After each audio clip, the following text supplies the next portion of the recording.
ನಮಸ್ತೆ, JTV news ಸುದ್ದಿಗಳಿಗೆ ಸ್ವಾಗತ. Police ಕಸ್ಟಡಿಯಲ್ಲಿ ಕಾರ್ಮಿಕರ ಅನುಮಾನಾಸ್ಪದ ಸಾವು. ವಿಜಯನಗರ ಜಿಲ್ಲೆಯ ಅಗರಿಬೊಮ್ಮನಹಳ್ಳಿ ಪೊಲೀಸ್ ಠಾಣೆಯಲ್ಲಿ ಕಸ್ಟಡಿಯಲ್ಲಿದ್ದ ವ್ಯಕ್ತಿಯೋರ್ವ ಅನುಮಾನಾಸ್ಪದ ರೀತಿಯಲ್ಲಿ ಮೃತಪಟ್ಟಿದ್ದಾನೆ. ವಿಜಯನಗರ ಜಿಲ್ಲೆಯ ಅಗರಿಬೊಮ್ಮನಹಳ್ಳಿ ಠಾಣೆಯಲ್ಲಿ ಪೊಲೀಸ್ ವಶದಲ್ಲಿದ್ದ ಹರಪ್ಪನಹಳ್ಳಿ ಮೂಲದ ಖಲೀಲ್ ಎಂಬ ವ್ಯಕ್ತಿ ಸಾವನ್ನಪ್ಪಿದ್ದಾನೆ. ಮನೆಯಲ್ಲಿ ಪತ್ನಿಯೊಂದಿಗೆ ಜಗಳ ಮಾಡುತ್ತಿದ್ದ ಹಿನ್ನೆಲೆ ನಿನ್ನೆ ರಾತ್ರಿ ವಿಚಾರಣೆಗೆ ಠಾಣೆಗೆ ಕರೆದು ತಂದಿದ್ದಾಗ ಸಾವನ್ನಪ್ಪಿದ್ದಾನೆ ಎಂದು ಹೇಳಲಾಗಿದೆ. ಈ ಕೇಸಿಗೆ ಸಂಬಂಧಿಸಿದಂತೆ ಅಗರಿಬೊಮ್ಮನಹಳ್ಳಿ ಠಾಣೆಗೆ ವಿಜಯನಗರ ಜಿಲ್ಲಾ ಎಸ್ಪಿ ಎಸ್ ಜಾಹ್ನವಿ ಭೇಟಿ ನೀಡಿ ಪರಿಶೀಲನೆ ನಡೆಸಿದ್ದಾರೆ. ಠಾಣೆಯ ಇಬ್ಬರು ಪೇದೆಗಳ ವಿರುದ್ಧ ಪ್ರಕರಣ ದಾಖಲಿಸಿ ತನಿಖೆಗೆ ಸೂಚನೆ ನೀಡಿದ್ದಾರೆ.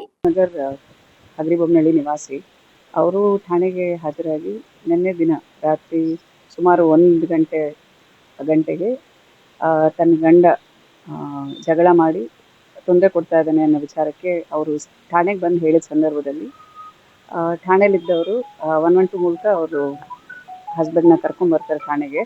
ಆನಂತರ ವಿಚಾರಣೆ ಮಾಡಿ ಠಾಣೆಯಲ್ಲಿದ್ದಂತಹ SHO ಮತ್ತು ಸೆಂಟ್ರಿ ಅವರು ಅವ್ರ ಮೇಲೆ ಹಲ್ಲೆ ಮಾಡಿದಂಥ ಸಂದರ್ಭದಲ್ಲಿ ಅವರು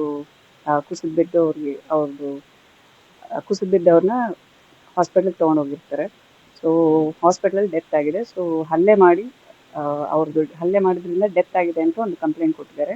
ಅದ್ರ ಪ್ರಕಾರ ನಾವು 103 ಸಬ್ ಕ್ಲಾಸ್ 1 ಮತ್ತು 118 ಸಬ್ ಕ್ಲಾಸ್ 2 BNS ಅಲ್ಲಿ ಕಂಪ್ಲೇಂಟ್ನ ರಿಜಿಸ್ಟರ್ ಮಾಡಿಕೊಂಡು DSP ಕೂಡ್ಲಿಗಿ ಅವ್ರಿಗೆ ಪ್ರಕರಣದ ತನಿಖೆನ ವಹಿಸ್ಕೊಟ್ಟಿದ್ದೀವಿ. ಸೊ ನಮಗೆ ಈಗಾಗಲೇ ಪ್ರಧಾನ ಕಚೇರಿಯಿಂದ ನೀಡಿದಂತಹ ಸರ್ಕ್ಯುಲರ್ಗಳ ಪ್ರಕಾರ ಮತ್ತು ಸ್ಥಾಯಿ ಆದೇಶದ ಪ್ರಕಾರ ನಾವು ಇನ್ಕ್ವೆಸ್ಟ್ನ ಮ್ಯಾಜಿಸ್ಟ್ರೇಟ್ ಮೂಲಕ ನಾವು ಮ್ಯಾಜಿಸ್ಟ್ರೇರಿಯಲ್ ಇನ್ಕ್ವೆಸ್ಟ್ನ ಮಾಡಿಸಿದ್ದೀವಿ. ಆನಂತರ ಪೋಸ್ಟ್ಮಾರ್ಟಮ್ ಕೂಡ ಮಾಡಿಸ್ತಾ ಇದ್ದೀವಿ. ಸೊ ಇಂಥ ಸಂದರ್ಭದಲ್ಲಿ ವಿಶೇಷ ಘಟಕ CID ಅವರು ತನಿಖೆಯನ್ನು ಕೈಗೊಳ್ತಾರೆ. ಸೊ ಮುಂದಿನ ಆದೇಶನ ನಾವು ಕಾಯ್ತಾ ಇದ್ದೀವಿ. ಇವರು ಖಲೀಲುಲ್ಲಾ ಏಜ್ ಸುಮಾರು 38 ಇಯರ್ಸ್, ದಾರಿ ಕೆಲಸ ಮೆಹಬೂಬ್ ನಗರಲ್ಲಿ ವಾಸ ಮಾಡ್ತಾ ಇದ್ದಾರೆ.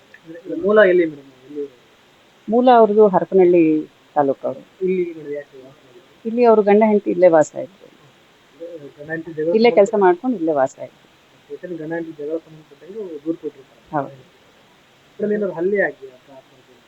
ಅದೇ ಥರ ಅವರು ಕಂಪ್ಲೇಂಟ್ ಕೊಟ್ಟಿದ್ದಾರೆ, ಹಲ್ಲೆ ಮಾಡಿ ಇದರಿಂದನೇ ಡೆತ್ ಆಗಿದೆ ಅಂತ. ಸೊ ನಾವು ಅಸಾಲ್ಟ್ ವಿತ್ ಮರ್ಡರ್ ಕೇಸ್ನ ರಿಜಿಸ್ಟರ್ ಮಾಡ್ಕೊಂಡಿದ್ದೀವಿ, ತನಿಖೆನ ಮಾಡ್ತಾ ಇದ್ದೀವಿ. ಈಗ ರಾಘವೇಂದ್ರ ಅಂತ ಯಾರು SHO ಇದ್ರು ಅವ್ರ ಮೇಲೆ, ಮತ್ತು ವೆಂಕಟೇಶನ್ ಅವರು ಯಾರು ಸೆಂಟ್ರಿ ಇದ್ರು ಅವ್ರ ಮೇಲೆ ಕೇಸ್ ರಿಜಿಸ್ಟರ್ ಮಾಡಿದ್ದೀವಿ.